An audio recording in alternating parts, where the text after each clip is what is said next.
been a pretty good winter. I haven't done one of these videos for quite a while. I've been a bit busy in the winter. Here at Plantsman's Corner, we're changing the setup. I can't handle these big pots anymore, so we're going to move all the big pots over to Eggleston Hall Gardens, and I'm going to do all the propagating and the young stuff here at Plantsman's Corner. I get big knackers, you see. All this heavy lifting, it gives you hernias. Anyway, I don't know why I shared that with you, it really don't matter. That there is a Primula. Look at that, beautiful, isn't it? In flower, absolutely fantastic. It's a variety and it's called Dark Rosalind. And what we're going to do, you can see how organised I am for these videos. I haven't got a pair of scissors. No matter. What we're going to do, we're going to prepare it for propagating. So I'm just going to slice through it. See, like this. I doubt if you'll see this method in the RHS, but you can get it between your legs like that if you want to. It's a very undignified pose. And I'm just going to trim it right down. It's the middle of April now. You could have done this a month ago. And there you are. There's a little bunch of flowers there. You see, you can take them home and get yourself a brownie point. I've probably told you about my old head gardener. I always used to say, sweet peas. You take your sweetheart a bunch of sweet peas. And their knickers fall off. Well, they don't. I can assure you, they don't. There we are. That's the haircut we've given it. Beautiful plant. As I said, it's Primula Dark Rosalind. And then I'm going to show you how I'll propagate that now. One plant. You could buy that in a garden centre, probably about £4.50. Posh garden centre, £6.50. With me, well, I'm very posh, probably a £5, something like that. We'll go to the next stage, shall we? I got one of these new fancy iPhone 5, so I don't know how this is going to come out. I haven't got used to working the bugger yet. Right, there he is. That's the haircut done. All right. What you want to do is, when you're dividing plants, is to get yourself, particularly a congested one like this, get yourself a bit of a start. Get your knife in until you feel it divided. But what we're really wanting to do is to break them apart. We want to try and avoid cutting. It's hard work.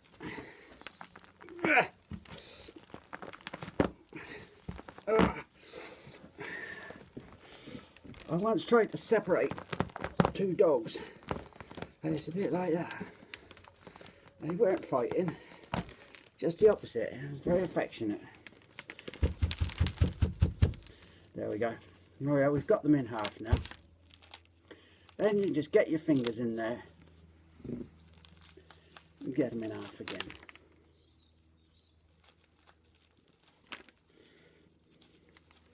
Give them a good bash on the ground, so don't piss about with them.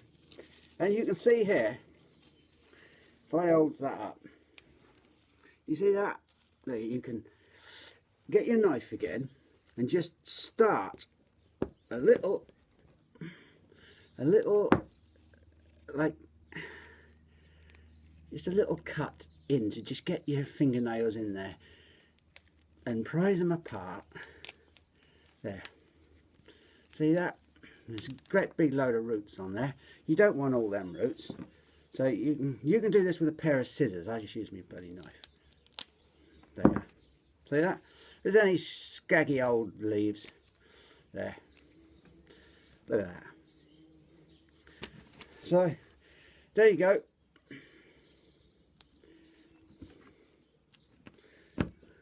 Just give it a little start. Sometimes you don't need to. There, you see how those were joined there, and just give it a little start and then they break away. You'll bugger it up, don't worry. You'll mess up a few, but it depends how greedy you are. As I've said to you, this was look, these are like breaking, these ones. There. Yeah, now you can get that down further. Some people would be satisfied with that, but see, a little one, another little one. Easy, isn't it? I tell you what, I'm saying this to everybody. A bloody well-trained monkey could do this job, honestly. And there's your other half. Look, I turn it off while I do the other half, and then we'll see how many we get. You'll be thinking I faked it, but I don't fake anything. Everything's in one take. And if I bollocks it up, well, that's too bad. And if I get into trouble for swearing, I'm very sorry. I was always told when you do talks, you know,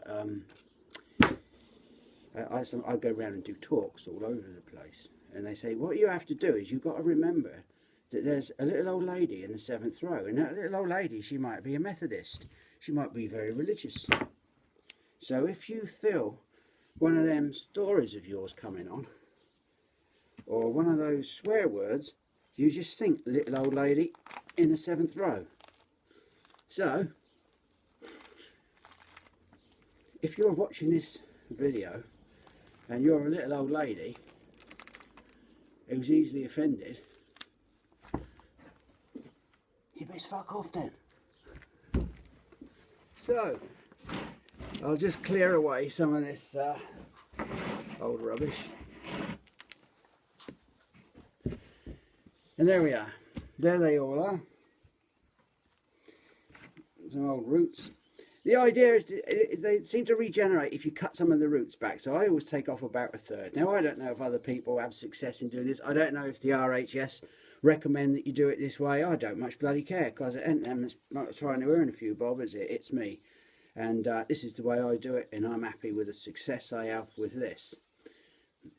I can't do this with plants that have got plant breeders' rights on, but if a plant ain't got plant breeders' rights on, I can do it. At home, you can do it with any plant, providing you're not reselling it. That's the important thing. Propagation for resale is prohibited. There you are, I put that one in. There you are, there's two there. See, now that was a nice little clump, like that, which I got greedy. So I've taken that one off, it's got no bloody roots, useless. And that one, it's got one pathetic little root, or 1.5 roots, hanging off. I'd have had a good, really good plant there if I hadn't been greedy. But we'll try that one. There's a lesson there, isn't there? So, what have we got? 1, 2, 3, 4, 5, 6, 7, 8, 9, 10, 11, 12, 13, 14. And the one I buggered up would have been 15. Never mind. And you need some little pots. Well, obviously you need little pots. You see, I just didn't prepare for this. I haven't. Oh, bugger. I ain't got into the habit of doing these yet this year, but I will be doing some more. If you don't like them, like little old lady, you don't have to watch them, do you? There you are. Wang that in there. The leaves are cut back to try and avoid it losing water. Loss of transpiration if you want to impress people. You know, you want it to cut down on transpiration. Sometimes people in this country, this is the UK, they buy maples in midsummer. And they buy them from New Zealand, it's their winter, and these maples come across around about July time. Lots of them do it, it's Stepping Stones Nurseries in New Zealand. And they come across, and some of their plants, they do magnolias and other things, and you have to spray them with a chemical that stops the transpiration rate, that lowers it. But you want to get these in as quickly as you can, as soon as you've done them, right? And give them a bloody good water, and There's no more to it than that. There you are. You're going to get 14 or 15. I'll show you some. We have a program here in England. It's called Blue Peter. And years ago when I used to watch it when I was a kid, they used to say, I'll show you some I prepared earlier. That's what I'm going to do. Back in a minute. So, having done them, we've got them prepared. Give them a really good soaking. I actually made a mistake. My compost was a little bit on the dry side. So, you'd think after all these years I'd know a bit better. Well, we all get it wrong. Look at that magnolia. That's a little stellata. Isn't that lovely?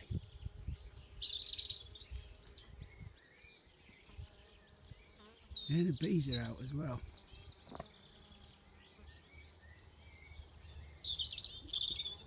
Now I've got a shade tunnel. It's just a polytunnel. Yeah, it needs a good clear out at the moment. I'm in the process of doing it. But it's just an old polytunnel frame with some shade netting over. You can do it at home. You could use like a tunnel cloche, you know, like you make a tunnel cloche, you know, with some metal hoops or wire hoops and plastic over. And instead of putting plastic, you can put a bit of shade netting over. There's a lot of erythroniums there. I've been growing these little buggers. They've taken me about 4 years to grow from seed, and they're just starting to put up some flowers. They need another couple of years, and we'll see what we get. So the little primulas will just sit there, and they'll happily just wait. And they'll root away. There's some Mechanopsis. They say you can't divide Mechanopsis, but I think we did a video last year with these. They're just starting to wake up now. There's one or two non-runners, but you know they take a bit of time. Look, actually, that's not a non-runner. It's got a little leaf coming there, and there. See, now me poking about with that, wondering if it's okay, broke the bloody leaf off. Patient. Shade tunnel is really good for things like trilliums. That's a nice little double primula, called, not primula, you silly old bugger. Little double anemone, nemerosa, little double wood anemone called Vestal. Beautiful. If you get a chance to get it, pick one up. It's called anemone nemerosa Vestal. These here are trilliums. Well, I can't get into trilliums. I grow them because people like them, but they're a right fanny on to grow. They take bloody ages. I think these are 4 or 5 years now from seed. Right, here are some of the primulas I did earlier. This is a different variety, but it's very similar to the dark Rosalind. And these were all done, oh, I think 3 to 4 weeks ago. I doubt they've rooted through fully yet, or even started to root. But they're not dead. They're flowering. Really, you should just go around and nip out the flowers, because it's putting a strain on the plant, and what you're interested in is flowers next year. So knock them out. See if we can do this one-handed. Oh, it's bloody hard.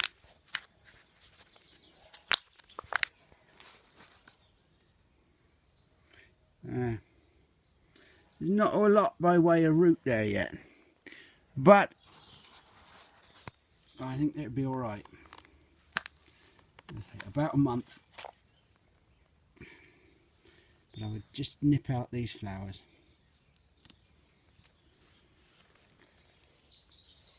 I think I had 4 pots of this one, and there's 30 in a tray, and there's a tray and a half here.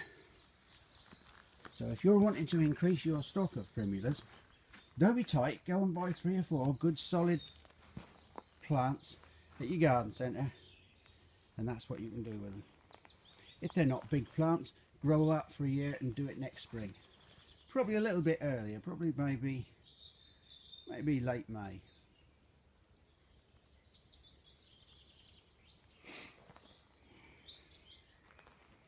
I think I've got a lot more to say on that subject. So there you are. Gardening don't have to cost you a lot. You can make loads of plants easily and cheaply. And you just have to adapt your own ways of doing things. Look at this, isn't this beautiful? That's a maple, it's one of my favourites. It's called Katsura. And its best growth is in spring. It's not an autumn drama queen. It's a spring drama queen. And very deservedly too. See you later.